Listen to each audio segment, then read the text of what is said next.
চলো স্টার্ট করি। ওরা এখনো ঘুমোচ্ছে মনে হয়। থাক।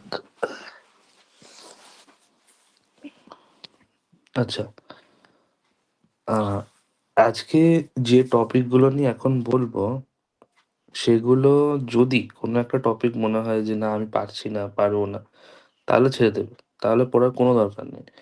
যা হয়েছে সেটাই এনাফ। এই আর আজকে যেগুলো বলবো সেগুলো তখনই অ্যাটেন্ড করবে যখন তুমি তোমার অরের কোশ্চেন পারবে না। ঠিক আছে? যদি তুমি অরের কোশ্চেন পেরে যাও তাহলে তুমি আজকে যেগুলো বলবো সেই কোশ্চেন অ্যাটেন্ড একদমই করবে না। ঠিক আছে? যদি দেখছো যে না একদমই পারছোই না, তোমাকে করতেই হবে, তখন তুমি অ্যাটেন্ড করবে। ঠিক আছে? হ্যাঁ, আজকে সব যা বলবো সবই যে না লেখার মতো না, পারলে এগুলো অবশ্য লিখে দিলে তো কোনো ব্যাপারই না। কিন্তু কিছু কোশ্চেন যেমন নর্মালাইজেশনের কোশ্চেন পুরোপুরি ফুললি অ্যাভয়েড করবে। কারণ মানে আমি একজন টিচার হয়ে তোমাকে আজকে ওই তোমার নর্মালাইজেশন আজকে কি করে আমি মানে সম্ভবই নয় করানো। নর্মালাইজেশন যদি 1.5 ঘন্টা করে পড়াই, কম করে হলেও তোমার এরকম 3টে লেকচার হবে। ঠিক আছে না? বিশাল একটা হেভি ওয়েটের জিনিস, এবং সব থেকে বড় কথা তোমাদের নর্মালাইজেশন কোনো সিলেবাসে লেখাও নেই। আর নর্মালাইজেশনের সাথে আর একটা কোশ্চেন হয়, এটা হয় ডিপেন্ডেন্সি। তোমাদের কোনো ডিপেন্ডেন্সি রিলেটেড কোনো টার্মই নেই। কারণ তোমাদের total dependency, functional dependency, partial dependency এগুলো তোমরা জানোই না। এগুলো না জানলে ওগুলো তোমরা করতেও পারবে না। তো তোমাদের ওগুলো নেই। আমি জাস্ট ছোট ছোট জিনিস বলে দিয়েছি, জাস্ট ডেফিনেশন আকারে পড়ে যাবে, ডেফিনেশন লেখার মতো করে। ঠিক আছে না? চলো। আচ্ছা, প্রথম যে কোশ্চেনটা আমি তোমাদেরকে এর আগেও একদিন বলেছিলাম, যেটা হচ্ছে পারসেপট্রন। ঠিক আছে? তো তোমার যে পিডিএফটা দেবো, পিডিএফ এ এই ছবিটা তোমরা পরিষ্কার দেখতে হবে। এখানে হয়তো একটু আবজা আবজা দেখতে পাচ্ছ, বাট পিডিএফ যেটা দেবো সেটা পিডিএফ এ ছবিটা পরিষ্কারই দেখতে হবে। এই কোশ্চেনটা দেওয়ার চান্সেস আছে পারসেপশন। আমি মনে হয় একদিন ক্লাসে বলেইছিলাম, বলে দিয়েছিলাম। তো আজকে আবার একবার বলছি। পারসেপশনের মানে কি জিনিস সেটা বোঝার আগে তুমি জাস্ট নর্মালি আগে ছবিটার দিকে খেয়াল করো, তাহলে তুমি নর্মালি সব বুঝে যাবে। ঠিক আছে? শুনতে পাচ্ছ তো?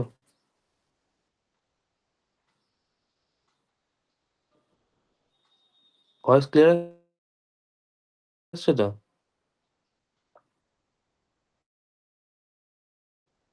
ঠিক আছে। আচ্ছা, ভাবো পারসেপট্রনের প্রথম গল্প। আচ্ছা, এখানে ডেফিনেশনটা আমি লিখে দিয়েছি। Perceptron is a machine. আচ্ছা, অবশ্যই পারসেপট্রন মেশিন লার্নিং অ্যালগোরিদমের জন্য ইউজ করা হয়, এবং অবশ্যই সেটা সুপারভাইজ লার্নিং এর জন্য হবে। ঠিক আছে? Perceptron is also understood as an artificial neuron or neural network unit that helps to detect certain input data computation in business intelligence. ঠিক আছে? স্যার কি বিষয়টা বলার আগে তোমাদের একটুখানি ছোট করে একটা জিনিস মনে করাই। তোমরা একটা জিনিস শিখেছিলে তো নিউরাল নেটওয়ার্কে, যে প্রথমে তোমার ইনপুট লেয়ার থাকে, তারপর হিডেন লেয়ার থাকে, তারপর আউটপুট লেয়ার থাকে। তো আমরা যে হিডেন লেয়ারটা ইউজ করি, তো হিডেন লেয়ারটার কাজ কি ছিল? হিডেন লেয়ারটার কাজ ছিল তুমি যে ইনপুটগুলো দেবে সেই ইনপুটগুলোকে কতটা আমরা ম্যাগনিফাই করতে পারি, কতটা বেশি পরিমাণে সেটাকে আমরা ইউজফুল করাবো যাতে আমার আউটপুটটা একদম পারফেক্ট আসে। ঠিক আছে না? এটা আমার মেন কাজ। পারসেপট্রন কাকে বলে? ওপরে লেখা যেটা আছে সেইটুকু পড়বে, এবং নিচে নিচে দেখো এখানে একটা জিনিস দেখতে হবে, কি কি এর প্যারামিটার্স হয়। প্যারামিটার্স গুলো তোমাকে পড়তে হবে। এক হচ্ছে input values, weighted and bias, net sum, and activated function. Activated function মানে এই যে স্টেপ অ্যাক্টিভেশন ফাংশন, যেটা সরি এটা, এটাকে স্টেপ ফাংশন যেটা লেখা আছে সেটাকে আমরা অ্যাক্টিভেটেড ফাংশন বলি। পরে সব লেখা আছে, আমি তোমাকে দেখাচ্ছি আস্তে আস্তে প্যারামিটার গুলো জেনে নাও। তোমাকে যদি পরীক্ষায় পারসেপ্টনের কি করে পারসেপ্টন মডেলটা কাজ করে যদি বলতে চাই 3 নম্বরে, প্রথমে ডেফিনেশনটা লিখবে। এটা মেশিন লার্নিং এর ইয়ে। মেশিন লার্নিং একটা অ্যালগোরিদম যেটা সুপারভাইজ লার্নিং এর বিভিন্ন রকম কাজ করতে ইউজ করা হয়, এবং সব থেকে ইম্পর্টেন্ট টার্ম হচ্ছে এটা, বাইনারি ক্লাসিফিকেশন। তোমরা ক্লাসিফিকেশন শিখেছো। এই ক্লাসিফিকেশনটা বাইনারি ক্লাসিফিকেশন, তার কারণ কি?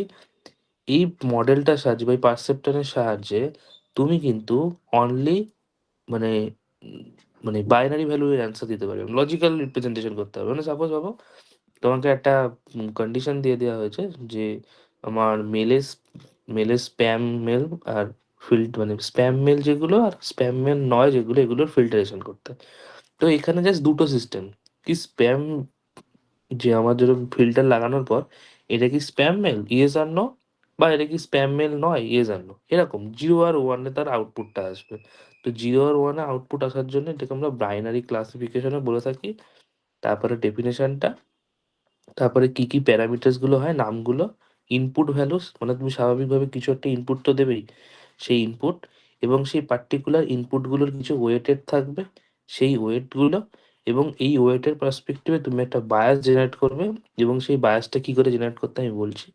এবং তার একটা সাম ক্যালকুলেট করবে যেটাকে আমরা ওয়েটেড সাম বলবো এবং সেইটাকে অ্যাক্টিভেশন ফাংশনের মধ্য দিয়ে পাস করালে আমরা আউটপুট পাবো। আর কিচ্ছু ব্যাপার না এবং একটা, একটা করে বললে তুমি ইজিলি বুঝতে পারবে, সহজ বিষয়। আচ্ছা। এসব ছাড়ো। প্যারামিটার বুঝে গেলে? আচ্ছা। দাগগুলো দিচ্ছি না, পড়তে অসুবিধা হতে পারে। আচ্ছা, এবার দেখো তোমার এখানে কয়েকটা ফিচার্স এটা এখানে লিখিনি আমি। জাস্ট এখানে লিখে দিচ্ছি। না ফিচার্স ঠিক বলা যায় না। লেখো যে সাম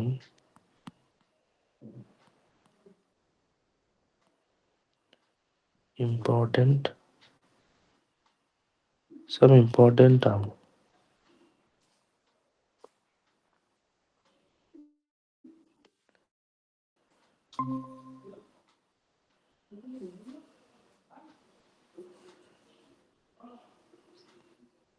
ঠিক আছে?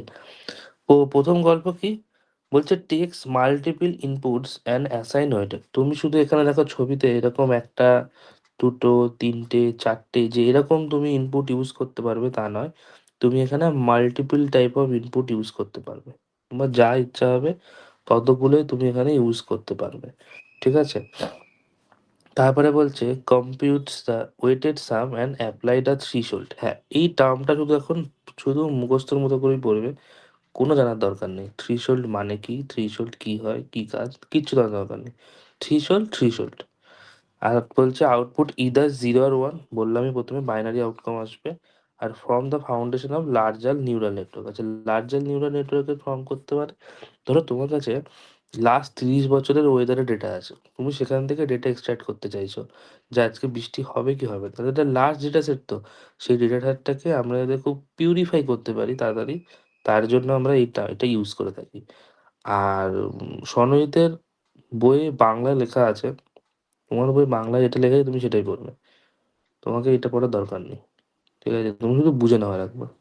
তুমি ১ম পার্টটা দেখতে পাওনি, আমি ভিডিও আপলোড করে দেবো। ভিডিও দেখে ১ম পার্টটা দেখে নেবে। ওকে।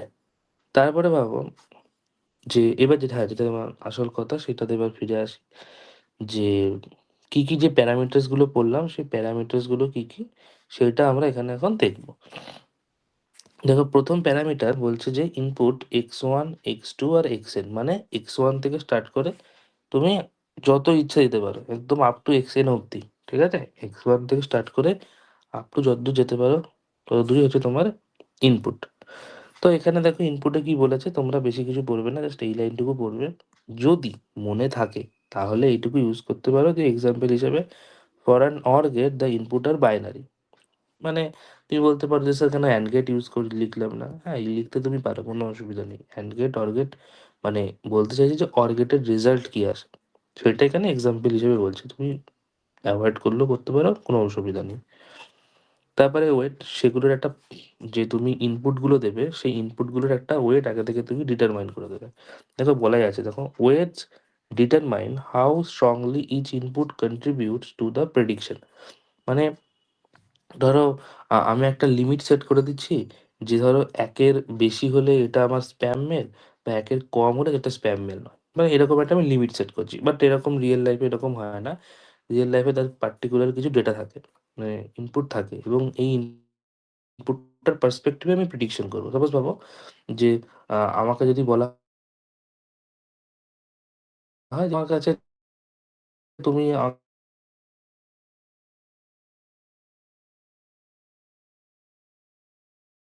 আমাকে একটা পরীক্ষা দিয়েছিলে, তুমি হয়তো ৪০ এ কেউ তুমি ৩০ পেয়েছিলে আর একজন কেউ ৪০ এ ধরো ২৮ পেয়েছিল। তো আমি একটা প্রেডিক্ট করতে পারি তো যে এখন ও অ্যাপ্রক্সিমেট একটা ৩২ থেকে ৩৫ এর মধ্যে পাবে। আর যে ২৮ পেয়েছিল সে হয়তো ৩০ থেকে ৩২ এর মধ্যে পাবে। এই যে তোমার একটা প্রিভিয়াস একটা ডেটা ছিল, সেই ডেটাটাকে আমরা ওয়েটেড সাম হিসেবে ডিটারমাইন করব এবং তার পার্সপেক্টিভ এ আমি একটা প্রেডিক্টেড ভ্যালু জেনারেট করব। আর কিচ্ছু না। Weighted and learn during training adjust based on errors. এটার মানে হচ্ছে তুমি যে ওয়েটগুলো দিচ্ছ সেটা তোমার যখন ট্রেন করিয়েছিলে মেশিনটাকে তার উপরে ডেটা সেট করেছিলে, এবং কাজ হয়ে যাওয়ার পর তুমি যখন টেস্ট করবে এবং যদি সেটা ওই ডেটাটাকে না আনতে পারে তখন সেটাকে আমরা এরর হিসেবে জেনারেট করে নেবো। বা এই লাইনটা মানে লেখার তোমার দরকারও নেই। তুমি জাস্ট লিখবে যে ওয়েটেড আর লার্ন ডিউরিং ট্রেনিং, মানে ট্রেনিং এর সময় তুমি যে ডেটাটা দিয়ে ট্রেন করেছো সেটাকে আমরা ওয়েটেড হিসেবে ইউজ করতে পারি। ঠিক আছে? আর কিছু পড়ার দরকার নেই। হ্যাঁ, এইবার এই জিনিসটা পড়তে হবে বায়াস কি?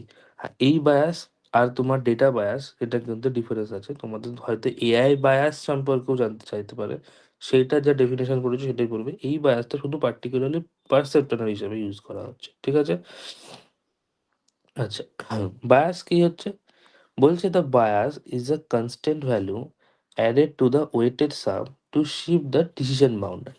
দেখো তোমাদের একদম প্রথম দিন সেই ক্লাসিফিকেশন রিগ্রেশন পড়ানোর সময় বলেছিলাম না যে আমাদের অনেক অনেক ডেটা থাকলে আমরা মাঝখান দিয়ে একটা হাইপার লাইন টানি, যে হাইপার লাইনটা থেকে আমরা ডিস্টেন্সটাকে কাউন্ট করি যে কোন ডিস্টেন্সটা আমার সব থেকে কাছে। ঠিক সেম ভাবে ধরো আমি একটা এরকম প্যারামিটার লাগাবো, ধরো আমার কাছে ধরো দুটো ইমেজ আছে, সাপোজ আমি কথার কথা বলছি, দুটো ইমেজ আছে। একটা ইমেজ যে পার্সনটা একটুখানি হালকা, মানে একটা পার্সন ধরো আম, মানে খুব ফর্সা নয়, হালকা ফর্সা। আর একজন ধরো মানে একটু কালো, তার তুলনায় কালো।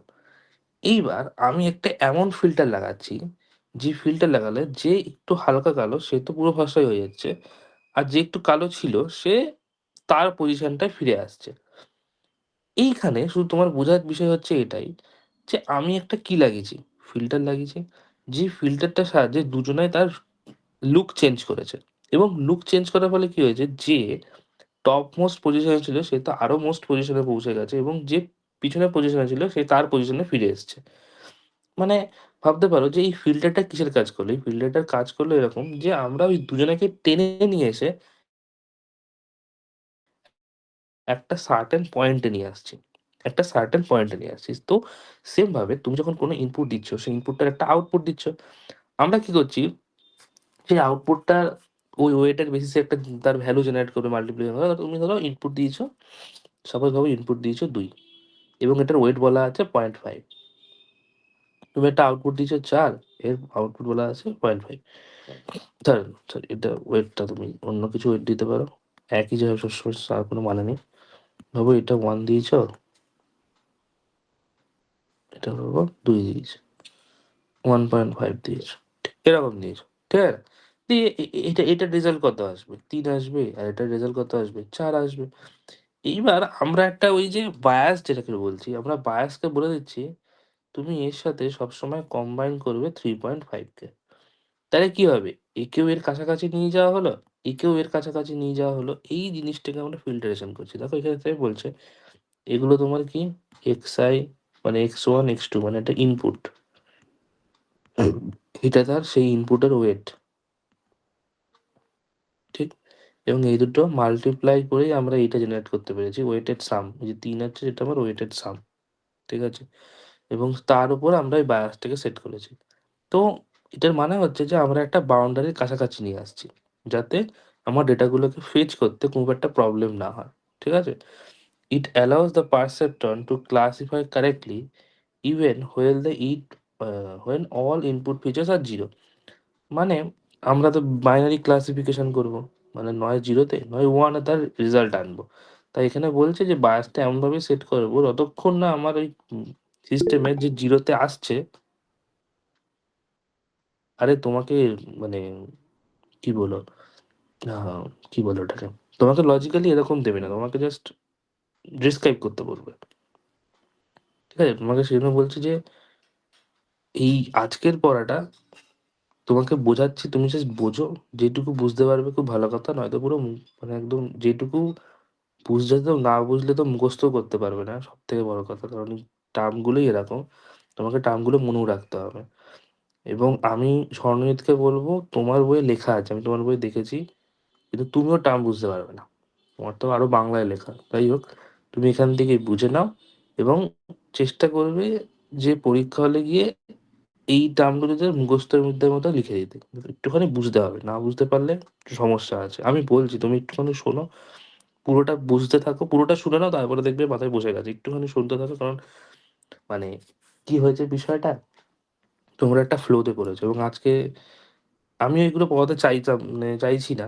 কিন্তু তোমাদের একটা গ্যাপ আছে বলে আমি তাও বলছি যে একটুখানি পড়েই নাও। যদি চলে আসে কোশ্চেন না পারলে তখন তুমি কি করবে? কোশ্চেন আমি আই থিংক কোশ্চেন তুমি পেয়ে যাবে। তাই নিয়ে কোনো চিন্তা নেই। কোশ্চেন তুমি কমন পেয়ে যাবে। কিন্তু তাও আমার যদি তোমরা মানে খুঁত নিয়ে যাওয়া দরকার নেই, একটু পড়েই যাও। কিন্তু মানে দেখছি যে পারছি না, আমার মাথায় লোড হয়ে যাচ্ছে। থাক, তাহলে আর পড়ার দরকারই নেই। এবং আমি স্বর্ণিতকে বলবো তোমার বইয়ে এটা আছে, তুমি একবার পড়ে যেও। কারণ তোমাকেও দেওয়ার চান্সেস এটা তোমারও আছে। তোমারও বইয়ে লেখা আছে, তুমি সহজভাবে পড়বে। তোমার এসব পড়ার দরকারই নেই। ঠিক আছে না? যাই হোক আরেকটু একটু আস্তে বলি এবং বুঝতে পারবে। আচ্ছা, এখানে এটা বলছে যে এই যে ইনপুট ফিচার্স গুলো তুমি নেবে, নয় 0 তে নেবে, নয় 1 এ নেবে। এবার কি বলছে যে যতক্ষণ না তোমার ইনপুট আউটকামটা ঠিকঠাকভাবে আমি 0 আর 1 এর কাছাকাছি আনতে পারছি, ততক্ষণ আমরা বায়াসটাকে ইউজ করতেই থাকবো। মানে ইউজ করতে থাকবো মানে কি? ধরো হ্যাঁ, ভাবো যে তোমার কাছে একটা ইমেজ আছে, যে ইমেজটা প্রচুর কাল। তুমি ১ম এ একটা ফিল্টার লাগালে। তোমার ফিল্টারটা লাগানোর ফলে তুমি আদার্স যে আউটপুট গুলো পেয়েছিলে সেগুলো তোমার ওই 0 আর 1 এর কাছাকাছি চলে গেল। কিন্তু ওই এক টাইমে যায়নি। তখন তুমি তার উপর আবার ফিল্টার লাগাবে। মানে বায়াসের ভ্যালুটাকে নয় কমাবে, নয় বাড়াবে। কিন্তু তোমার উদ্দেশ্য হবে একটাই, যে ওইটাকে ওই সার্টেন বাউন্ডারির কাছাকাছি নিয়ে যাওয়া। ঠিক আছে? এটার মানে এটাই।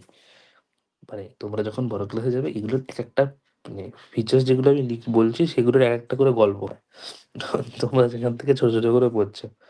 Bias ensure the কি হলো? Where ensure the model is not forced to pass the decision boundary through the origin। হ্যাঁ, এটাও সেই একই কথা হলো যে বায়াসের কাজই হচ্ছে মডেলটাকে মানে মানে ফোর্সফুলি একবারে ওই বাউন্ডারির কাছে নিয়ে যাওয়া না।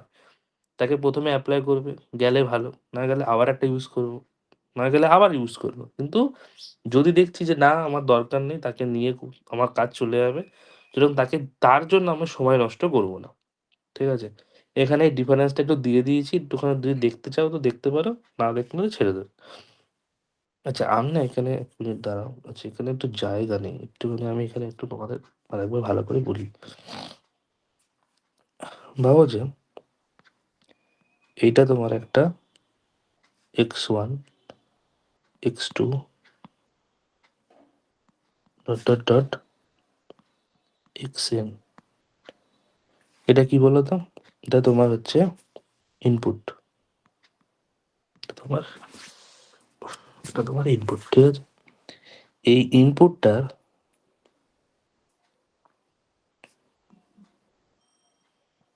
এই ইনপুটগুলোর সবার একটা ইন্ডিভিজুয়ালি ওয়েট আছে। Weight 2, weight 3। এই ইনপুটগুলোর সবার একটা পার্টিকুলারলি ওয়েট আছে। ঠিক আছে? এবং এই যে ওয়েটগুলোকে নিয়ে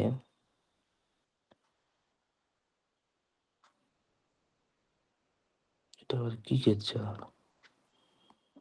দাঁড়াও।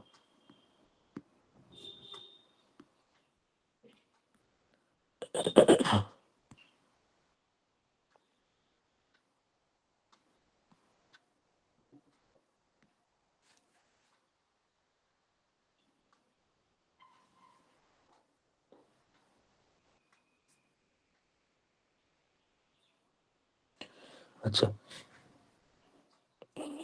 হুম, এটা মানে ছোটবেলায় শিখে এসছো সামেশন বলে।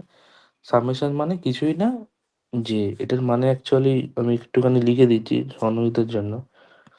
x1 w1 plus x2 w2 plus dot plus xn wn। ঠিক আছে? এর মানে হচ্ছে এটাই সামেশন মানে এই যে একেকটার কম্বিনেশন পেয়েছিলে x1 আর w1 মানে ওই ইনপুটের পার্টিকুলার যে আউটপুট মানে এই সরি আউটপুট বলছি ওয়েট, সেটার মাল্টিপ্লিকেশন করে যতগুলো তুমি ইনপুট দেবে তার সবগুলোর সাম।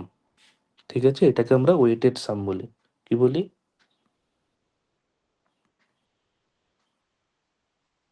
ওয়েটেড সাম, ঠিক আছে? এইটার যে আউটকামটা আমি পাবো, মানে যেটা তোমার বায়াস ইউজ করে, সেইটাকে আমি, এ বাবা! আমি এটাই ভাবছিলাম। তখন থেকে এটা এরকম হয়ে রয়েছে কেন ইউজ। হুম, ঠিক আছে। তাহলে এখানে এটাকে আমরা এইরকম একটা কাটিং করে লিখবো। এটাকে আমরা বলি অ্যাক্টিভেশন ফাংশন। কি বলি? Activation function. Sir activation function কি? এটা এখন আমি বলব না। অ্যাক্টিভেশন ফাংশন অনেক রকম ফাংশন হয়। সিগময়েড ফাংশন, হ্যানা ত্যানা। তো সেটার তোর দরকার নেই। শুধু ভাবো এখানে একটা কিছু ফাংশন ইউজ করবো, মানে ওই ফিল্টার টাইপের জিনিস লাগাবো। যার পার্সপেক্টিভে তুমি কিছু আউটপুট পাবে।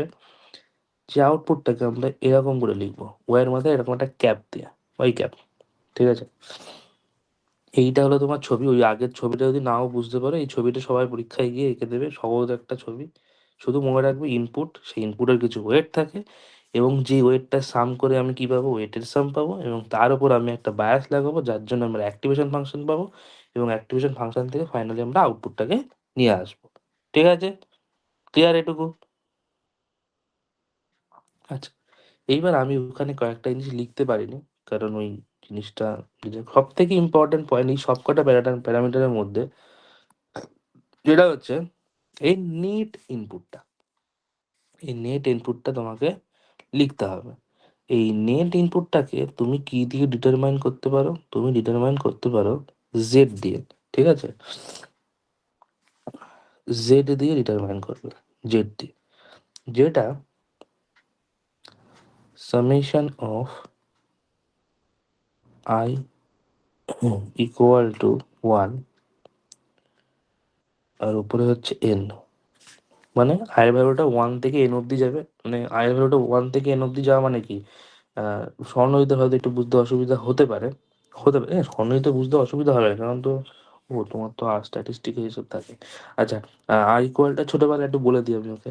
ধরো লেখা আছে X I plus, sorry sorry sorry sorry ধরো লেখা আছে X one, X two, X three, X four এরকম লেখা আছে। এর মানে কি? ধরো তোমার কাছে বলা আছে এক্স ওয়ান মানে 5, এক্স টু মানে 6, এক্স থ্রি মানে 7, এক্স ফোর মানে 8। এরকম লেখা আছে। তাহলে তুমি কি করবে? 5 প্লাস 6 প্লাস 7 প্লাস 8 করবে। এবার দেখো পরপর ভ্যালুগুলো লেখা আছে তো। তো আমরা এই জিনিসটাকে যে সামটাকে লিখলাম, এটাকে লেখার জন্য আমরা এরকম করে লিখতে পারি যে summation of x of I, যেখানে আই ভ্যালুটা 1 থেকে এন অব্দি। কিরম করে স্যার? দেখো এই এক্সটা তো সবার মধ্যেই কমন। এই যে এক্স এক্স এক্স এক্স, এই আইটা কি দিয়ে ডিটারমাইন করেছি? আইটা ডিটারমাইন করেছি আমরা এখানে বলেছি 1 থেকে এন অব্দি যাবে। ঠিক?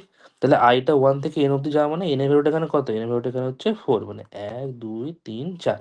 আর এই সামেশন সাইনটার মানে হচ্ছে যে মাল্টিপল অফ সাম, মানে যতদূর অব্দি তোমাকে রেঞ্জ বলেছে সেই রেঞ্জটাকে পুরোটাকে আমি সাম করে দেবো, সোজা কথা। তাহলে এখানে 1 থেকে 4 অব্দি বলেছিল, তাহলে আমরা 1 থেকে 4 অব্দি মানে x, x x three, X four এইভাবে এটা আমরা সাম করবো। ব্যাস সিম্পলি এই, আর কিছু না। ক্লিয়ার এইটুকু?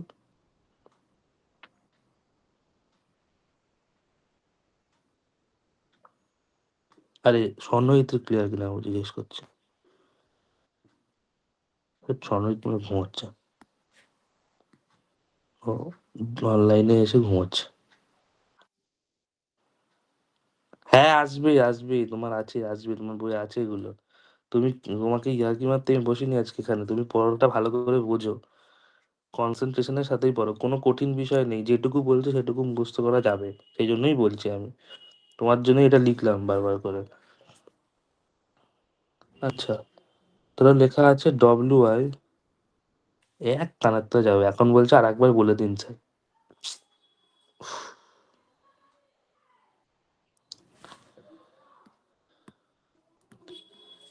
তুমি মনোযোগ দিয়ে শোনো অনুদিত, মানে তুমি আর একদিন পরে তোমার 12 এক্সাম দেবে, এখন অন্তত একটু সিরিয়াস হও। মানে এখন তোমার সিরিয়াস হওয়ার সময়। তোমার জন্যই আমি ভাঙলাম, কারণ ওটা সবাই বুঝেই যাবে এটা কি সামেশন বিষয়টা।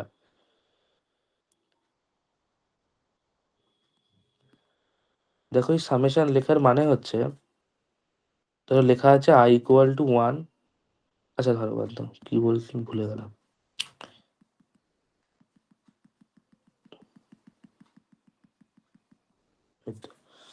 উম, ভাবো যে তুমি এরকম লিখেছো x1, x2, x3, x4, ঠিক আছে? ধরো এইগুলোর একটা ভ্যালু আছে, যেটা ভ্যালুটা ধরো এরকম: x1 এর ভ্যালু 5, x2 এর ভ্যালু 6, x3 এর ভ্যালু 7, x4 এর ভ্যালু 8। তাহলে তুমি এটা সাম করেছো। কিন্তু আমরা এই যে এই লাইনটা লিখেছি, এই যে এই লাইনটা লিখেছি, এই লাইনটা আমরা পুরোটা এইভাবে না লিখে আমরা লিখতে পারি এইভাবে। কেন, কিভাবে স্যার?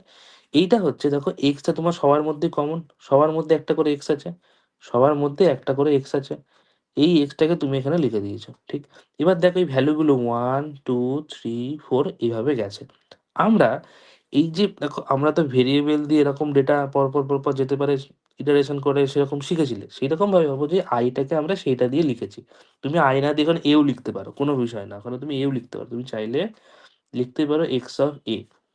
এই যে এই এটা আমার তো এই রেঞ্জ আছে, রেঞ্জটা কিরকম, ধরো আমি লিখছি এ ইকুয়াল টু 1 থেকে এন। এন মানে নাম্বার অফ এলিমেন্ট। তাহলে 1 থেকে স্টার্ট হয়ে কত অব্দি আছে, দেখো 4 অব্দি। তার মানে 1 থেকে 4, তার মানে এইটাকেই তো লিখতে পারি, তাহলে x1 plus x2 plus x3 plus x4। এইভাবে এটাও চলতে থাকবে। তো এই ভ্যালুটাকে আমরা এইভাবে না লিখে এটাকে কম্বাইন দিতে এক্স এ লিখি।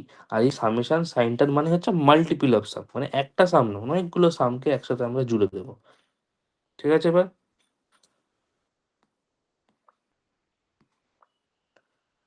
এটা তোমাদের বুঝিয়ে দিলাম, জাস্ট এটা অঙ্ক লাগবে না। আচ্ছা, এবার এখানে আসো। তাহলে এখানে আমরা কি লিখবো? W I X I plus B. ঠিক আছে, খুব ইজি জিনিস। দেখো ছবিটাই আমি আর একবার যাচ্ছি। ছবিটায় কি ছিল? আমার কিছু ইনপুট ছিল, তুমি কিছু ইনপুট দেবে। সেই ইনপুটগুলোর একটা পার্টিকুলারলি ওয়েটেড ছিল। আমরা তো এখানে গিয়ে ওয়েটেড সাম ক্যালকুলেটই করতাম। সেই ওয়েটেড সাম ক্যালকুলেট করাটাকে আমরা নিট আউটপুট বা নিট ইনপুট বলে জেনারেট করছি, যেটার ভেরিয়েবল নাম দিয়েছি জেড। এখানে সামেশান দিয়ে কি লিখেছি? 1 থেকে n। দেখো WI XI, WI XI মানে কি, যেটা তোমাকে তখন লিখে দেখালাম, যে x1 W1, x2 W2, xn, এই সরি সরি সরি, ছবিতে ডাব্লু লিখে ফেলেছি, XN WN মানে লাস্ট টার্ম তুমি 3ও দিতে পারো, তুমি 10ও দিতে পারো, তুমি 15 দিতে পারো। তো যতদূর অব্দি যাবে সেটা তুমি মাল্টিপ্লাই করে সাম করতে করতে যাবে। এবং সেইটাই, যেটা এটা যেটা এখানে লিখেছি, সেই জিনিসটাকে আমি এখানে এই যে XI WI দিয়ে লিখেছি, এবং তার সাথে আমরা এখানে বায়াসটাকে অ্যাড করেছি। এটা হচ্ছে তোমাকে শুধু মনে রাখতে হবে। স্যার তাহলে কি আমাকে বায়াসটা ভ্যালু বলে দেবে পরীক্ষায়? তোমাকে পরীক্ষায় যদি কোশ্চেন দেয়, তুমি ওটাকে ছেড়ে দিয়ে চলে আসবে, কারণ তোমাকে ভ্যালু দিয়ে অঙ্ক করতে বলবে। কোনো করার দরকার নেই। তুমি শুধু এইটুকু বোঝো, বায়াসটা আমরা শুধু এর সাথে ইউজ করবো, কারণ ওয়েটেড সামের সাথে বায়াস ইউজ না করলে আমরা পার্টিকুলার পয়েন্টকে একটা সমান জায়গায় নিয়ে যেতে পারবো না। এই জন্য আমরা এখানে এটাকে ইউজ করেছি। ক্লিয়ার এইটুকু? আম, উম, আচ্ছা, এবার তোমাদের যেটা, এটা বুঝতে তোমাদের সব থেকে বেশি কষ্ট হবে, সেটা হচ্ছে অ্যাক্টিভেশন ফাংশনটা কি, বা স্টেপ ফাংশন, যেটা তোমার আলটিমেটলি যে আউটপুটটা আসবে, সে আউটপুটটা কার উপর ডিটারমাইন করবে? সে আউটপুটটা ডিটারমাইন করবে যে ওয়াই ক্যাপ আছে, এই ওয়াই ক্যাপের আউটকামটা কি কি আসতে পারে। স্যার তুমি তো বললে দুটোই আসতে পারে, 1 আর 0। 1 আর 0ই আসবে। এই 1 আর 0 তো আসবে বটেই, কিন্তু এখানে তোমাকে ছোট করে মনে রাখতে হবে এই বিষয়টা, যদি ইফের ভ্যালু জেড এর থেকে ইকুয়াল, মানে জেড এর ভ্যালুটা যদি 0 বা 0-এর থেকে বড় হয়, তাহলে কিন্তু 1 আসবে, আদারওয়াইজ 1 আসবে না। আর এটা আদারওয়াইজ লিখে দাও, আর কিছু লেখার দরকার নেই। তাহলে আউটপুট আমরা বাইনারি ক্লাসিফিকেশন এটা, সেই জন্য আমরা এখানে 1 পেতে পারি বা 0 পেতে পারি। 1 কখন পাবো? যখন জেড এর ভ্যালুটা 0 বা 0-এর থেকে বড় হবে, তখন আমি 1 পাবো। তখন বলছি স্যার 0-এর থেকে বড় হলে তো সেটা তোমার 4.5ও হতে পারে। হ্যাঁ, আমরা 4.5 পেয়েছি, মানে ওটা পজিটিভে পেয়েছি, কোনোটার মধ্যে ভুল নেই, এই জন্য আমরা ওটাকে 1 লিখবো। তাহলে 0 পেলে কেন 0 নয়? 0 পেলে কেন 0 নয়? কারণ তুমি যে বায়াসটা সেট করেছো, সেই বায়াসটার কিছু না কিছু ভ্যালু তো তুমি পাবেই। সেই জন্য আমরা এখানে 0টাকেও 1 হিসেবে ট্রিট করবো। এটার লজিক হচ্ছে এটাই। তো তোমাদের এখন মাথা এত খাটাতে হবে না, তো লজিক্যালি এটা মনে রাখো, আউটপুটে যদি 1 আসে, তাহলে জেড এর ভ্যালুটা 0 বা 0-এর থেকে বড় হবে। আর 0 কখন আসবে? নেগেটিভে আসলে। নেগেটিভে আসলে 0, কিন্তু নেগেটিভ লেখার দরকার নেই, তুমি শুধু লিখবে আদারওয়াইজ। ঠিক আছে? ক্লিয়ার এটুকু? তাহলে আমরা কি, কি দেখলাম? পারসেপ্ট্রন আরেকবার বলে দিচ্ছি। ১ম এ পারসেপ্ট্রন কাকে বলে? মানে কিভাবে কাজ হয় তা কাকে বলে? তার ইম্পোর্টেন্ট টার্ম গুলো কি, কি? তারপরে এই ছবিটা এখানে যদি বুঝতে না পারো নিচে ছবিটা এঁকে দিয়েছি ওটাই হয়ে যাবে তোমাদের। তারপরে তোমার এই প্যারামিটার যে ৫ টা প্যারামিটার আছে একটা কি? ইনপুট, ওয়েটেড, তারপরে হচ্ছে ওয়েটেড সাম, আরেকটা হচ্ছে বায়াস, আরেকটা হচ্ছে অ্যাক্টিভেশন ফাংশন। তাহলে ইনপুট আমাদের কি, কি ইউজ করতে হয়? x1, x2, xn এগুলো কি, কি? এগুলো আমার বলছে দেয়ার আর features or measurable attributes of data point that are perceptron used to make a decision. তুমি যদি কোনো অ্যাট্রিবিউটই না দাও তাহলে ও ডেটা কি করে বার করবে? ঠিক আছে না? These are features or measurable attribute মানে যে তুমি x1, x2, x3 দিচ্ছ। এটার তো একটা আল্টিমেটলি ওয়ে আছে এই ভ্যালুগুলোর। মানে এটা তো একটা কোনো পার্টিকুলার ডেটা। এটা না হলে তুমি কি করে করবে? সেটা হচ্ছে ইনপুট। আর ওয়েট কি করবে? এই ইনপুটগুলোর, এই পার্টিকুলার ইনপুটগুলোর একটা আমরা ওয়েট দিয়ে দেবো। কারণ এই ইনপুটগুলোকে তো আমরা কোনোভাবে মেশিন আগে ট্রেন করেছি মডেলে। তার একটা কিছু আউটপুট আমরা অ্যাজিউম করে তার সাথে ওয়েট হিসেবে সেটাকে জেনারেট করব। তারপরে আসবে বায়াস। বায়াসের কাজ হবে সেটাকে একটা পয়েন্ট অব্দি নিয়ে যাওয়া। ডিফারেন্স পড়ার দরকার নেই, বাড়িয়ে দিলাম। আর নিট ইনপুট মানে ওয়েটেড সাম। খুব সিম্পল বিষয়। যে ইনপুটগুলো দেবো সেই ইনপুটগুলোর আমরা একটা ওয়েটও দেবো, সেটার মাল্টিপ্লাই করে টোটালটা সাম করবো এবং তার সাথে একটা বায়াস অ্যাড করে দেবো। সেটা হবে আমার নিট ইনপুট। এবং ফাইনালি যেটা আমার আউটপুটে আসবে বা যেটা আমার স্টেপ ফাংশন হবে যেটা ওয়াই ক্যাপ, সেটাকে আমরা 1, 0 দিয়ে ডিটারমাইন করবো এবং যেটা জেড যদি 0 র থেকে বড় বা 0 হয় তাহলে আমি 1 পাবো। আর নেগেটিভে আসলে 0 হবে এবং নেগেটিভেরটাকে আমরা আদারওয়াইজ লিখবো। দেখো, ক্লিয়ার?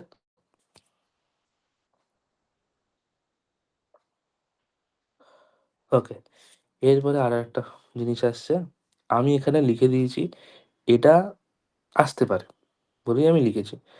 ৩ টে বায়াস সম্পর্কে তোমাকে পড়তে হবে। একটা হচ্ছে কনফার্মেশন বায়াস, একটা মেজারমেন্ট বায়াস, আর একটা স্টিরিওটাইপিং বায়াস।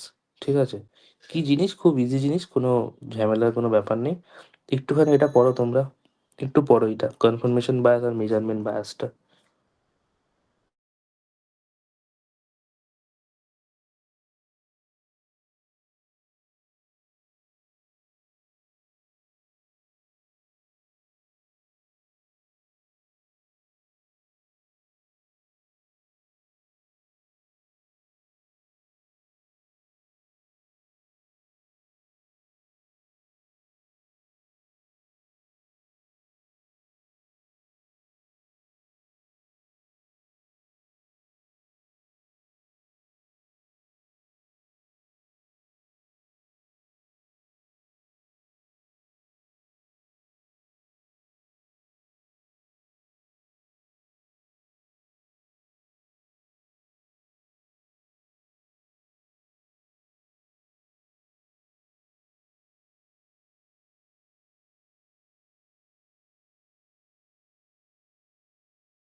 বুঝেছো?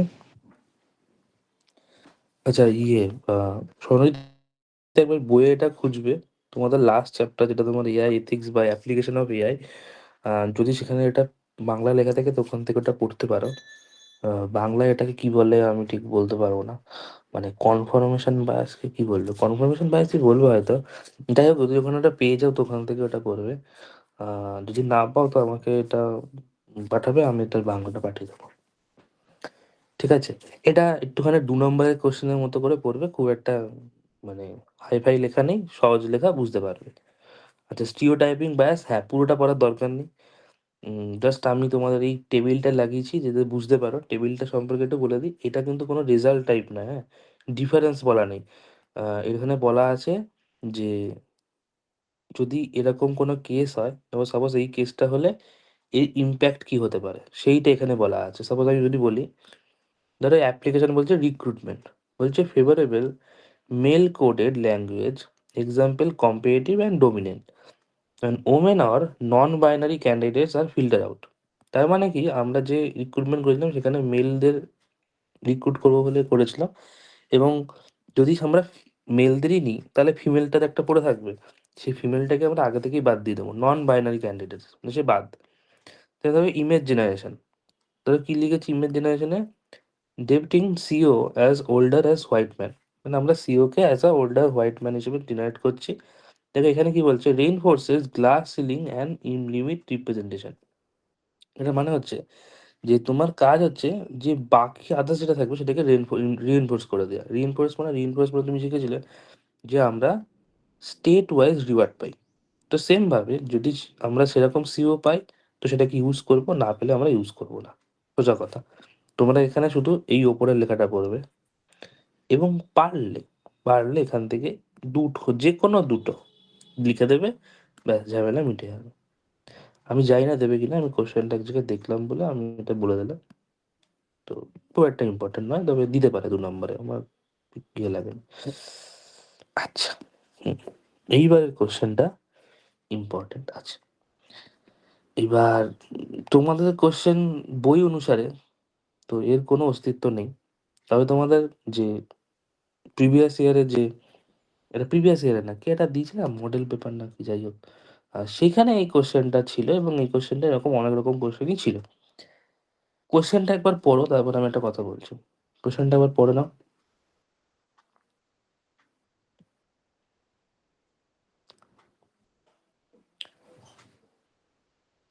পড়েছো? পরীক্ষা হলে এরকম কোশ্চেন দেখেই আবার লিখতে চলে যাবে না, হ্যাঁ? কোশ্চেনটা পাকে ভালো মতো পড়বে। কি পড়বে কোশ্চেনে? কোশ্চেনে দেখো বলা আছে for a regression problem the actual value. ঠিক আছে, এটা অ্যাকচুয়াল ভ্যালু আর এটা প্রেডিক্ট ভ্যালু। এটা বলে দেবে তোমাকে। এরপরে কি কম্পিউট করতে বলেছে সেটা ভালো করে দেখো। কি বলেছে কম্পিউট করতে? মিন অ্যাবসলিউট এরর, এমইই, আর একটা দেবে এমএসই, মিন স্কোয়ার্ড এরর। ঠিক, এইটা দিলেই তুমি শুধু করবে, আদারওয়াইজ অন্য কিছু করবে না। কারণ তোমাদের ওখানে দেখলাম কেএনএন দিয়ে দিয়েছে, নিপ ব্যাস দিয়ে দিয়েছে। ওগুলো বিশাল বড় বড় অ্যালগোরিদম এবং যেগুলো তোমাদের কোনো এক্সিস্টেন্স নেই। পুরো হোল অফ দ্য সিলেবাসে তো নেই লেখা। ওগুলো তোমাদের বই একটা জায়গায় লেখা আছে সুপারভাইজ, আনসুপারভাইজ আর রিইনফোর্সমেন্ট লার্নিং। এবার হ্যাঁ, আমি মানলাম যে সুপারভাইজদের আরও যদি আমরা রিগ্রেশন ক্লাসিফিকেশনকে আরও টেনে টেনে বড় করি তাহলে ওর মধ্যে গুলো পড়ে, কিন্তু তাহলে তো 4 মাস সময় না, তাহলে তো 1 বছর সময় দেওয়া উচিত ছিল। তো আশা করি দেবে না কোশ্চেন। দিলে, যদি দেয়ও, এরকম একটা কোশ্চেন দেওয়ার চান্সেস আছে এমইই আর এমএসই বার করা। এটা সহজ, বুঝতে পারবে, কোনো কঠিন বিষয় নেই এর মধ্যে, তাই এটাকে আমি বলে দিচ্ছি। আচ্ছা, প্রথম কথা, এটা করানোর আগে কিছু জিনিস আমি এই যে স্বর্ণয়িতরে এটা আছে, স্বর্ণয়িতরে এটা আছে, কিছু জিনিস ক্লিয়ার করে দিই। যেমন স্বর্ণয়িত্রী প্রবলেম হবে, স্বর্ণয়িত্রী স্কোয়ার বার করতে পারো তো? 5 স্কোয়ার কত হয়?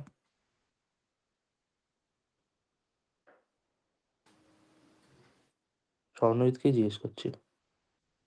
হ্যাঁ 25, আমি জানি তুমি এটা বলতে পারবে, কিন্তু তুমি আমাকে বলো 0.6 স্কোয়ার কত?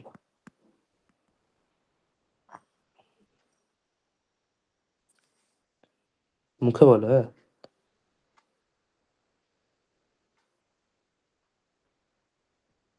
ক্যালকুলেটর করছো? 0.6 স্কোয়ার, হ্যাঁ, তাই তো বললাম। 36 এরকম হবে। এটা এটা কিরকম কোশ্চেন যে 36 এরকম হবে? তো 6 স্কোয়ার কত? 36, হ্যাঁ 36 থার্টি তো। সিক্স হাতে গুনছো নাকি? তাহলে 0.6 স্কোয়ার হ্যাঁ করলে কত হয়? হ্যাঁ, তাহলে zero point zero, six square করলে কত হয়? তাই হবে। আরে, বড় একটা কথা বলবো তোমাকে, এখানে এখন রেকর্ড করছি তো বলতে পারলাম না। সুদীপ্তা বলে,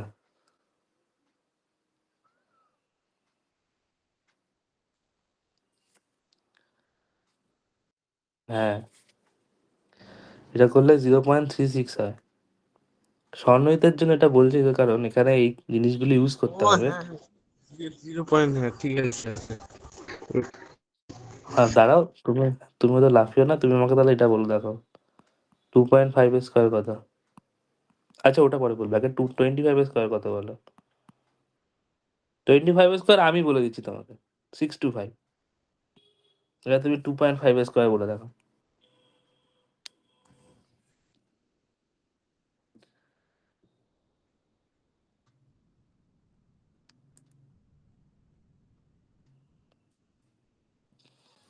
হুম, 2.5, ওই তো স্যার 6.25 হবে। 6.25 হবে, ঠিক তো? 6.25 হবে না স্যার? হ্যাঁ হ্যাঁ আমি স্যার জিজ্ঞেস ওটাই করছি। হবে। হ্যাঁ, 6.25ই হবে। আচ্ছা, শুধু তুমি এইটুকু মনে রাখবে যে তখন কোন নম্বরের স্কোয়ার বলবে যদি পয়েন্টে আসে, ধরো 0.7, তুমি নর্মালি আগে যেটা ক্যালকুলেট করতে পারো, 7 স্কোয়ার কত হয়, 49, এটাই তুমি বার করে নেবে। এখানে ধরো যদি পয়েন্টটা এক ঘর আগে থাকে, তুমি এ স্কোয়ার মানে কি লিখতে পারো, 0.7 মাল্টিপ্লাই 0.7। তুমি যেই রেজাল্টই পাও না কেন সেটা ধরো তোমাকে দু ঘর আগেই পয়েন্ট বসাতে হবে, দু ঘর আগেই পয়েন্ট বসাতে হবে, এটা শুধু মনে রাখবে। তুমি শুধু গুলি যদি যায় পরীক্ষা হলে যেটা বলে দেবে, ধরো তোমাকে বলে দিয়েছে 5.25, এ স্কোয়ার কত, তুমি তো এটা সামথিং ভ্যালু তুমি বার করে ফেলতে পারবে, কোনো অসুবিধা নেই। কিন্তু মনে রাখবে এখানে দুটো ঘর আছে মানে এটা ইন্টু টু, মানে 4 ঘর পরে পয়েন্ট বসবে, ঠিক আছে না? এত বড় ভ্যালু দেবেও না অবশ্য। যাই হোক, মিটে গেল ঝামেলা। আচ্ছা, প্রথমে আমরা এমই বার করব, mean absolute error. Mean absolute error, mean absolute error কি বলে একটুখানি 2 নম্বরের ডেফিনেশনে বলে দিই, যদি দেয় তো এখান থেকে কাজ হয়ে যাবে। এমএই measures, SURES, measures the average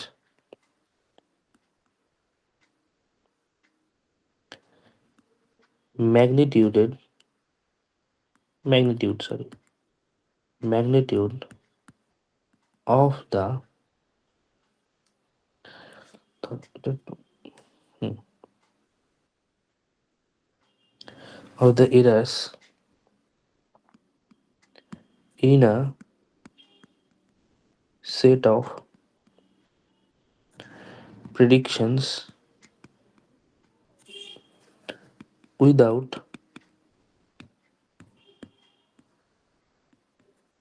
considering their direction. It is the average of the absolute differences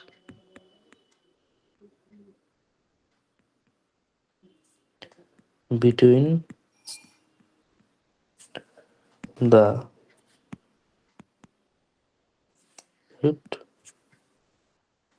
actual and predicted values. আচ্ছা, ডেফিনেশন পরে বলছি ডেফিনেশনের গল্প বুঝবে আগে, কি করে ভ্যালুটা বার করতে হয় সেটা আগে হিসাব করে নাও। আচ্ছা, এখানে অ্যাবসলিউট এরার বলেছে, তো তার মানে অ্যাবসলিউট ভ্যালু বার করতে হবে। আচ্ছা, অ্যাবসলিউট ভ্যালু মানে ছোটবেলায় মডের কোশ্চেন করেছিল, মড, শুধু জানার বিষয় যে মড টু হলে কি হয়,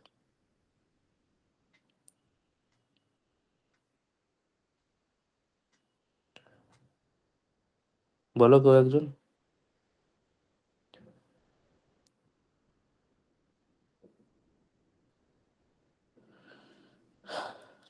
আচ্ছা, মডের ভেতরে যদি নেগেটিভ ভ্যালু থাকে তাহলে সেটা পজিটিভে আসবে, মানে দুই আসবে, ঠিক আছে না? তো এটাই তোমার এখানে মনে রাখতে হবে, নয়তো ভুলে যাবে। আচ্ছা, এখানে আমাকে যে অ্যাকচুয়াল ভ্যালুটা বলে দিয়েছি সেটা তুমি এখানে লিখে রাখো। অ্যাকচুয়াল ভ্যালুটা, অ্যাকচুয়াল ভ্যালু কত বলে দিয়েছে, একটা 10, একটা 15, আর একটা 20, ঠিক? আর একটা তোমাকে প্রেডিক্টেড ভ্যালু বলে দিয়েছে, এটা কত বলেছে, 12, 14 আর 18।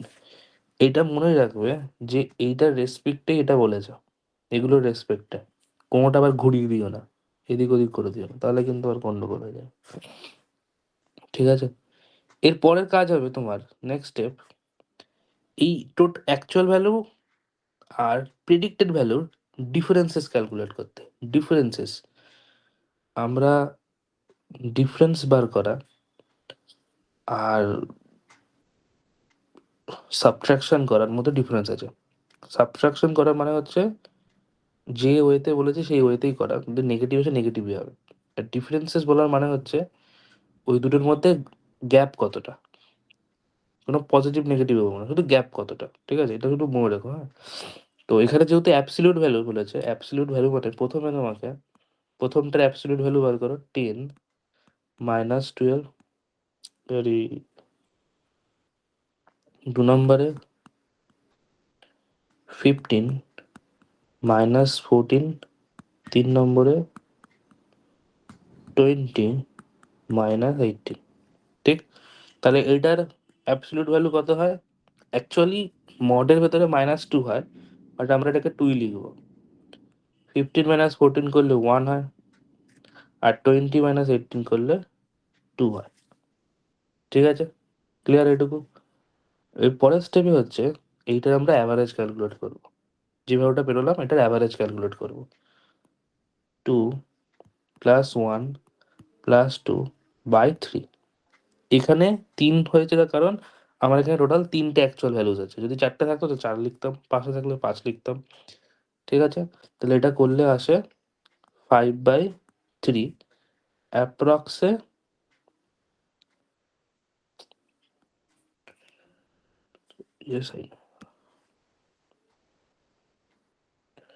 অ্যাপ্রক্স হচ্ছে 1.67।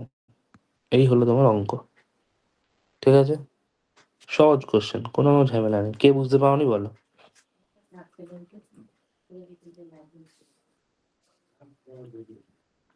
সুদীপ্তা?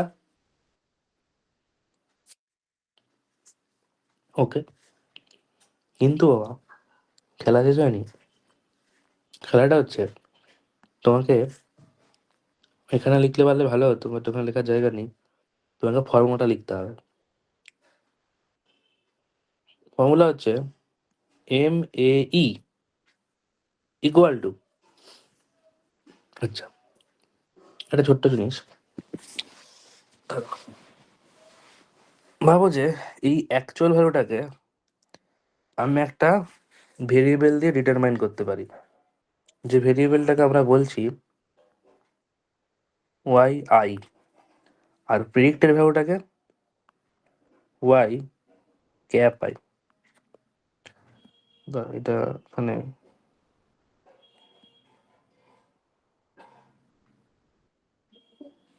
ঠিক আছে, এটা আমার অ্যাকচুয়াল ভ্যালুকে আমরা YI দিয়ে লিখছি, আর প্রেডিক্টেড ভ্যালুটাকে YI, তার মাথায় ক্যাপ। ঠিক আছে, এবার এই আইটা যেটা লিখেছি, এই আইটা 1 2 3 তিনখানা আছে।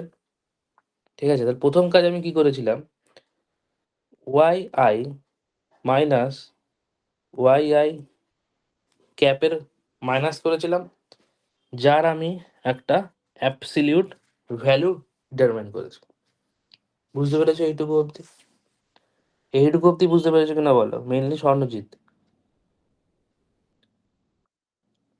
হ্যাঁ, এইবার দেখো, তাহলে এইটা তো আমার একটা করে ভ্যালু থাকবে না, 10টা 15টা অনেক ভ্যালু থাকতে পারে।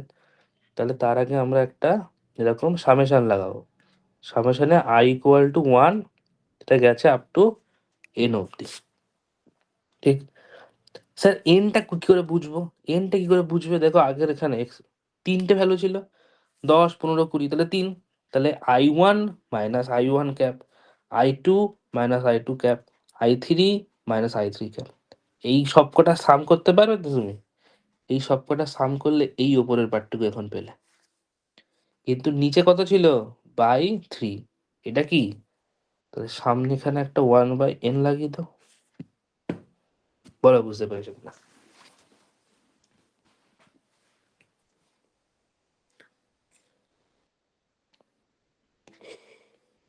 দেখো একবার ভালো করে।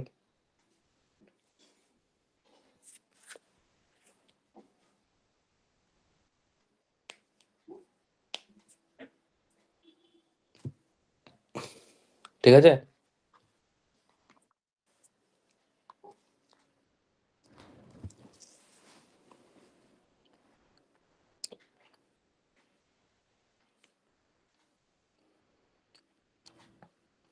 ওকে,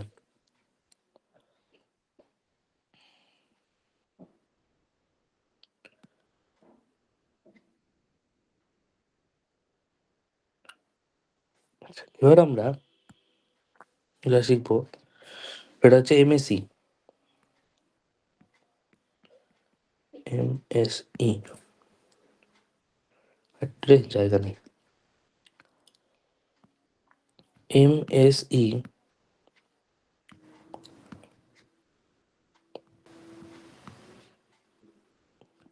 measures the, কি মেজার করে গো? লেখো যে অ্যাভারেজ অফ দ্য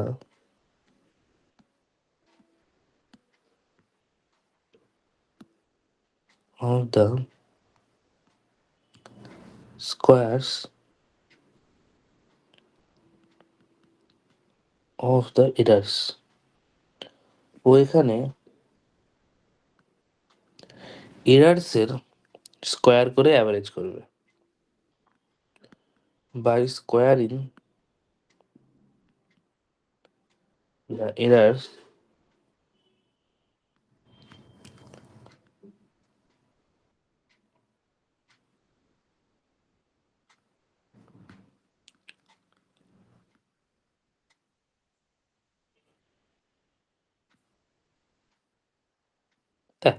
তাহলে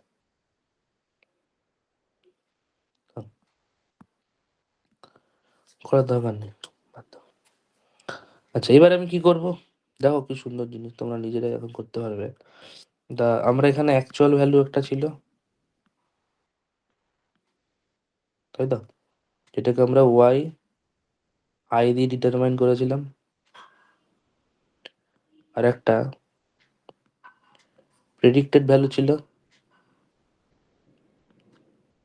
যেটাকে আমরা ওয়াই আই ক্যাপ দিয়ে ডিটারমাইন করেছিলাম। ঠিক আছে, কি কি ছিল? 10, 12, 15, 14, 20, 18। 10, 12, 15, 14, 20, 18। ওকে, আমরা প্রথম স্টেপ এখানে যেটা করব সেটা হচ্ছে অ্যাকচুয়াল ভ্যালু থেকে প্রেডিক্টেড ভ্যালুটার মাইনাস করে স্কোয়ার করবো। মানে কি বলেছে দেখো, with MEC measures the average of square of the errors. Errors মানে কি? এরার মানে এখানে যে ভুলটা এসে, তোমার অ্যাকচুয়াল ভ্যালু 10, তুমি এনেছো 12, তাহলে ভুল কতটা এনেছো? 2 ভুল এনেছো। সেটা এখানে বলেছে যে 10 মাইনাস 12 তার স্কোয়ার সন্নিহিত বলতো কত আসে?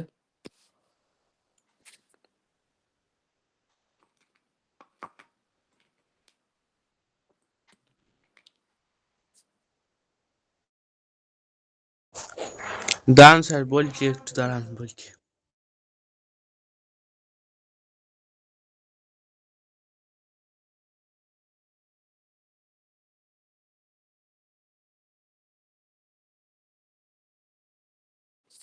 ক্যালকুলেটার খুলছো?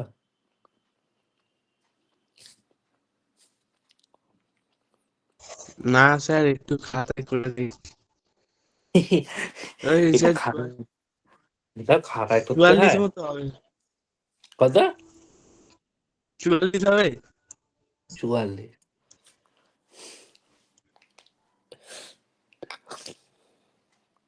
কোন লজিকে 44 হচ্ছে? ও, বুঝতে পেরেছি, কোন লজিকে 44। আচ্ছা, 10 স্কোয়ার 100, 12 স্কোয়ার 144, 100 মাইনাস 144, 44। ওয়াও!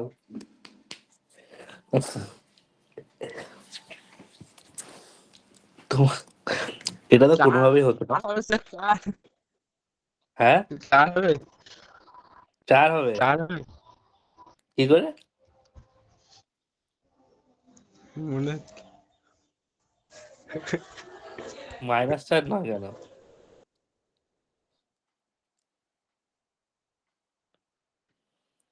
-4 নয় কেন?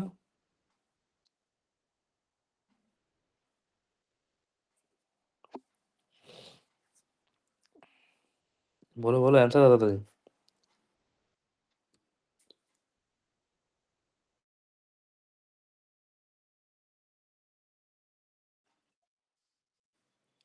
না, ও আর বলবে না। আচ্ছা, 10 - 12 করলে স্যার টু স্কোয়ার তো 4ই হয়, ইয়ে মাইনাসটা তো ইয়ে হয়ে যাবে, মাইনাস মাইনাস মাইনাস প্লাস হয়ে যাবে তো। আচ্ছা, তা 10 - 12 করলে আমরা পাই হচ্ছে -2s। যা বাবা, কি হলো পেনের আবার? -2s²। আমরা যে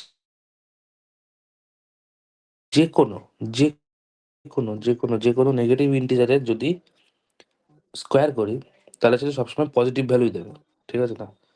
তো -2s² করলে আমরা এখানে 4ই পাবো।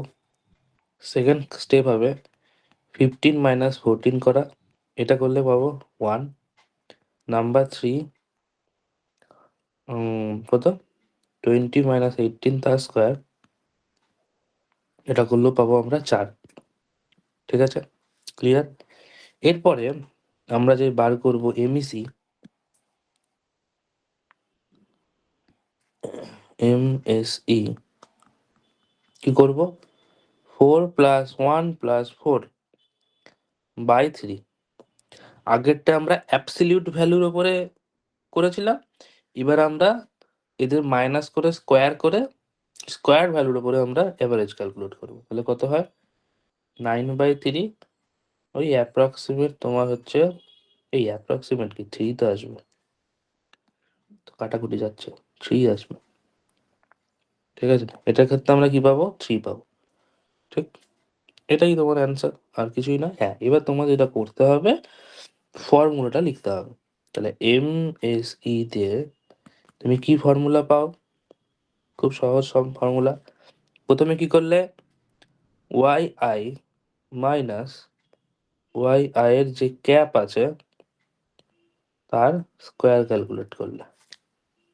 ঠিক, এরকম তুমি 3টে স্কোয়ার ক্যালকুলেট করেছো, তাহলে সামেশন দিয়ে i = 1 দিয়ে n অব্দি যাবে, যেটা বেরোবে তার সাথে লাস্টে 1/n করে দেবে। বলো, তাহলে তোমার এখানে যদি এমএসি আর এমএই 2 নম্বরে কি জিনিস জানতে চায়, ডেফিনেশন লিখে ফর্মুলা লিখতে পারবে, এবং যদি অঙ্ক দেয় অঙ্কও করতে পারবে।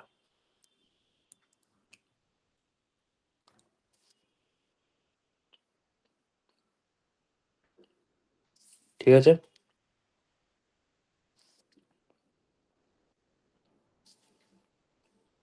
এইবার নর্মালাইজেশন দেখো। নর্মালাইজেশন তোমরা এর থেকে বেশি লিখবে না, যদি পড়ো একদম 4টে পয়েন্ট। কি? তার নিচে অ্যাডভান্টেজ লেখা আছে, পরের পেজে ডিসঅ্যাডভান্টেজ লেখা আছে, ব্যাস, আর কিচ্ছু পড়বে না। কিচ্ছু পড়বে না মানে আর কিচ্ছু পড়বে না। ঠিক আছে, একটুখানি বলে দিই নর্মালাইজেশন কি জিনিস। নর্মালাইজেশন হচ্ছে একটা টেবিলে যখন মাল্টিপল অফ ডেটা চলে আসে, ডেটা ডুপ্লিকেসির পরিমাণ বেড়ে যায়, বা কোনো একটা ডেটা রয়েছে যার কোনো রিলেভেন্টই নেই, যেটা করার তোমার কোনো দরকারই নেই, সেইগুলোকে আমরা রিমুভ করে কোনোভাবে সরিয়ে একটা নতুন টেবিল ক্রিয়েশন করি, যাতে সেই প্রবলেমটা আর না থাকে। সেটাকে আমরা নর্মালাইজেশন বলি। Normalisation is the process of organizing the data in the database. Normalization is used to minimize the redundancy from a relation set of relation. এই যে রিডান্ডেন্সি কমানোর জন্য এখানে তোমার ডিসঅ্যাডভান্টেজ পড়ে যাবে। এবার তোমাদের এখানে যে ভাগগুলো হয় 1NF, 2NF, 3NF, আমি তোমাকে জাস্ট কয়েকটা এক্সাম্পল বলছি, হ্যাঁ, সেটা বললে তোমরা বুঝতে পারবে। সাপোজ ভাবো লেখা আছে যে student ID, student name, student course. তাই এক,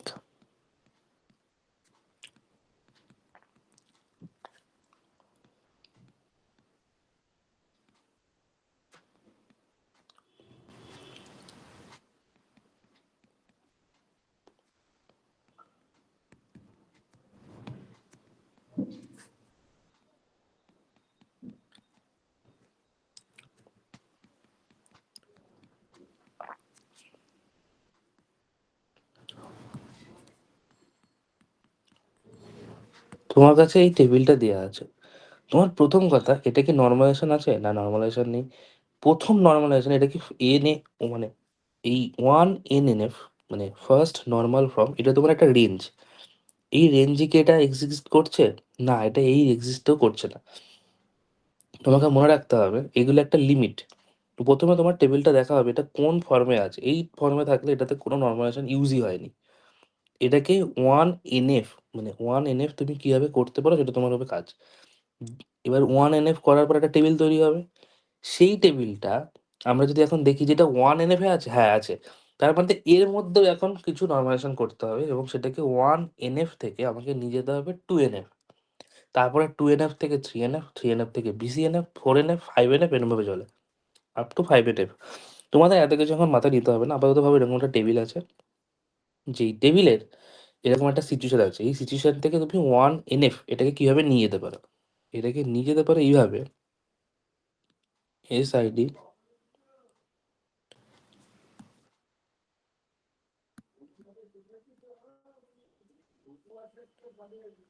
SID SNAME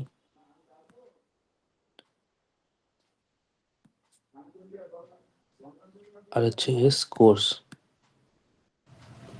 কিভাবে আমরা এটাকে লিখবো? 1 RAM AI। আমরা কোনো মাল্টি ভ্যালুড অ্যাট্রিবিউট রাখবো না। 1 RAM Python, 2 Alex C, 2 Alex AI, 3 Peter C++, 3 Peter Python। আমরা এইভাবেই টেবিলটা অর্গানাইজ করবো। তাহলে এইটা বলতে পারবো যে হ্যাঁ এই টেবিলটা 1 NF এ আছে, এটাতে নেই, এটা ভুল। এটা মানে ভুল মানে এটাতে নর্মালাইজেশন ইউজ হয়নি, এখান থেকে এটাকে আমরা 1 NF এ নিয়ে গেছি। দেখো আবার ডেফিনিশন কি বলছে। In the 1 NF stage each column in a table is unique with no repetition of groups of data here. Each entry has a unique identifier known as a primary key. দেখো এবার তুমি বলবে sir কি করে, তো এখানে তো সবই ডুপ্লিকেট, 1 RAM 1 RAM 1 RAM লেখা রয়েছে। আরে বাবা, এটা বলেনি, বলতে চেয়েছে যে তোমার পার্টিকুলার কোনো একটা রোতে কি তুমি কি মাল্টি ভ্যালুড অ্যাট্রিবিউট ইউজ করেছো? না, সবার মধ্যে একটা ইউনিক ভ্যালু ডিটারমাইন করা আছে তো, হ্যাঁ এইটাই।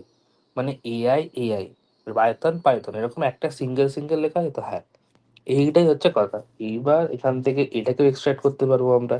আমরা কোর্সের একটা আলাদা করে ফাইলই বানিয়ে দেবো, যার একটা আইডি ক্রিয়েট করে, এটাকে আমরা ফরেন কি হিসাবে আমরা এর ভেতর ইউজ করতে পারি।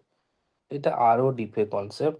সুতরাং আমার এখানে যদি তোমরা পড়তে চাও, 2 NF 3 NF ডেফিনেশন আমি লিখে দিয়েছি, ডেফিনেশন পড়তে পারো, আর কিছু পড়ার দরকার নেই। আর হ্যাঁ, এখান থেকে ডিনর্মালাইজেশনটা কি সেটাও লিখে দিয়েছি, সেটাও এখানে আছে। ঠিক আছে, তোমরা যদি খুব মানে প্রেশার না পড়ে, শুধু এখান থেকে নর্মালাইজেশন কি, অ্যাডভান্টেজ ডিসঅ্যাডভান্টেজ এটা পড়ো, আর ডিনর্মালাইজেশন কি, ব্যাস এইটুকু। ওই পার্টে যেতেই হবে না, ঠিক আছে না, পার্টে যেতেই হবে না। আর যদি তাও পারো তাহলে শুধু ডেফিনেশনের একটু একটু করে পার্ট, 1 NF কাকে বলে, 2 NF কাকে বলে, 3 NF কাকে বলে, কারণ তোমাদের সিলেবাসে এটা কোনো জায়গায় লেখা নেই নর্মালাইজেশন আছে। কারণ যেহেতু বলছো আছে, সুতরাং পড়লে ডেফিনেশনের বাইরে তুমি কিন্তু পড়বে না, সময় নষ্ট, তুমি তোমার নিজস্ব পড়া ভুলে যাবে আর ইয়ে করতে পারবে না। ঠিক আছে আপাতত। ও হ্যাঁ, আরও একটা পিডিএফ আমি রেডি করছি, পিডিএফটা আমি পাঠিয়ে দেবো। যে পিডিএফে তোমাদের সার্ক কি, এই একটা লেখা থাকবে সার্ক বলে, মানে এআই এর একটা সামিট হয়, ওইটার একটা গল্প।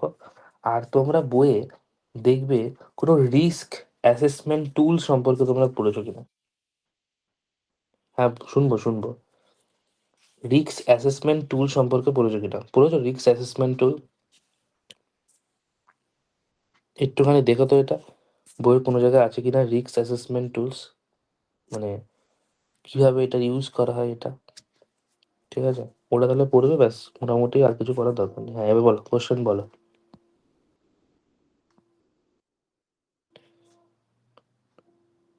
আচ্ছা ঠিক আছে, এখন কোশ্চেন বলো।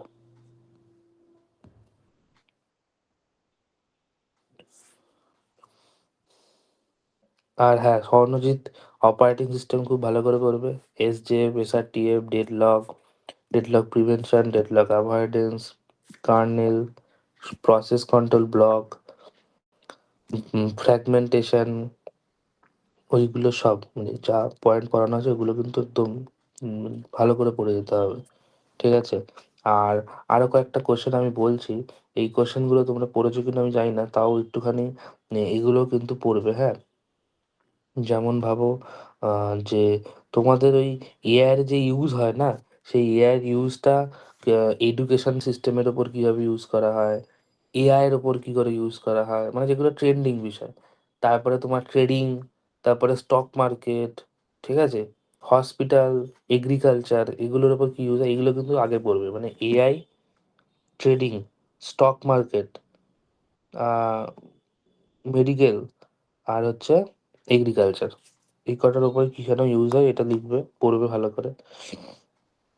এআই ফেয়ারনেস কি, এটাও পড়েছিলাম, এটা করবে। তারপরে তারপরে ওখান থেকে তো এলএলপি, এনএলপি, কম্পিউটার ভিশন পড়বেই, ওগুলো ওগুলো তো পড়তে হবেই। তারপরে ফ্রড ডিটেকশন কিভাবে করতে হয় করতে পারো। আর হচ্ছে আপাতত এটুকু, মানে এই পয়েন্টগুলো মিস করবে না, এগুলো পড়বেই, আর বাদ বাকি আসলে তো অন স্পট দেখা যাবে। আর সুদীপ দ্বারা তোমরা ওই জিএন কি, এফএন কি, ঠিক আছে, এগুলো পড়বে। টিউনিং টেস্ট কি তোমাদের বলেছিলাম, টিউনিং টেস্টটা পড়বে। আহ,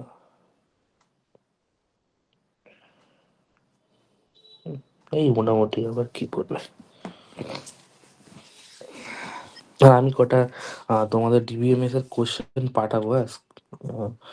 কোশ্চেনটা দাঁড়াও, এটার সাথেই না আমি অ্যাটাচ করে দেওয়ার চেষ্টা করছি, দেখি আছে কিনা, থাকলে আমি অ্যাটাচ করে দেবো। উম, হ্যাঁ বলো, ইয়ে বলতে থাকো, সুদীপ্তা কোশ্চেন বললো। উম, কোয়েশ্চেন দেখলাম, বিগ ডেটা বলতে কি বোঝো, পড়বে না, এআই তে এর ভূমিকা বর্ণনা। ভূমিকা পড়বে, এআই তে বিগ ডেটা তোমাদের নেই, পাগল নাকি? আমাদের এই কোয়েশ্চেন কেন দিচ্ছে?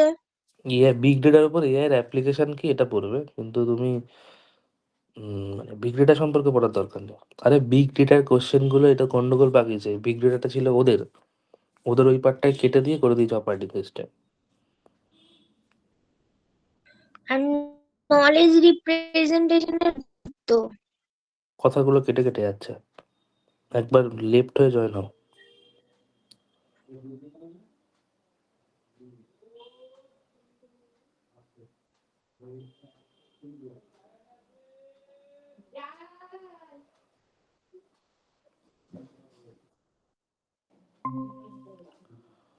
বলো, আমি ওইটা এর মধ্যে অ্যাটাচ করে তোমাকে পাঠিয়ে দেবো, হ্যাঁ, ওই কোশ্চেন গুলো।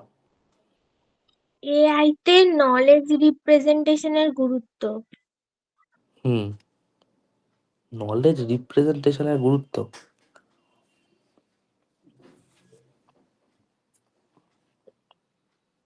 বলো তারপরে,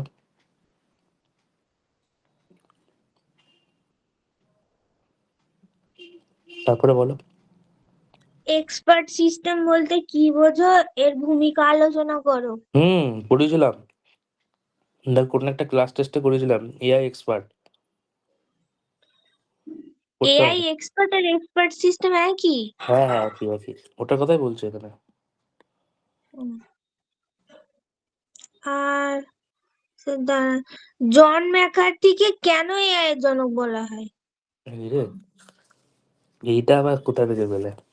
তো কেন বলা হয় কি লিখবো? ধরো এক মিনিট।